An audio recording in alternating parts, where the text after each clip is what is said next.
ఒక రాయిని కొట్టి కొట్టి మంచి శిల్పంలా తయారు చేయాలని కూర్చున్నాడు ఒక శిల్పి.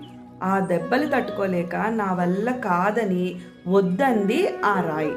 ఎంత ట్రై చేసినా ఆ శిల్పం అవ్వలేదు అని పక్కకు పెట్టేశాడు ఆ శిల్పి. వేరే రాయి తీసుకుని చెక్కడం మొదలుపెట్టాడు. అది ఒక అద్భుతమైన విగ్రహంగా తయారయ్యింది. ప్రాణప్రతిష్ఠ జరిగి గుడిలో పూజలు అందుకుంటోంది. అప్పుడు ఒక భక్తుడు వచ్చి కొబ్బరికాయ కొట్టడానికి రాయి కోసం వెతికి ఈ పాత రాయిని తెచ్చి గుడి ముందు పెట్టాడు. ఇంకా గుడికి వచ్చిన భక్తులందరూ గట్టిగా కొబ్బరికాయ ఆ రాయికి వేసి కొట్టడం మొదలుపెట్టారు. సంవత్సరాలు గడిచాయి. ఈ రాయి దెబ్బలు తింటూనే ఉంది, ఆ శిల్పము పూజలు అందుకుంటూనే ఉంది. అందుకే దేవుడు పెట్టే చిన్న చిన్న కష్టాలకి మనం బాధపడో భయపడో వెనక్కి వెళ్ళకూడదు. తట్టుకుని ధైర్యంగా ముందుకు వెళ్తే సక్సెస్ అదే వస్తుంది. ఏమంటారు మీరు? నమస్తే.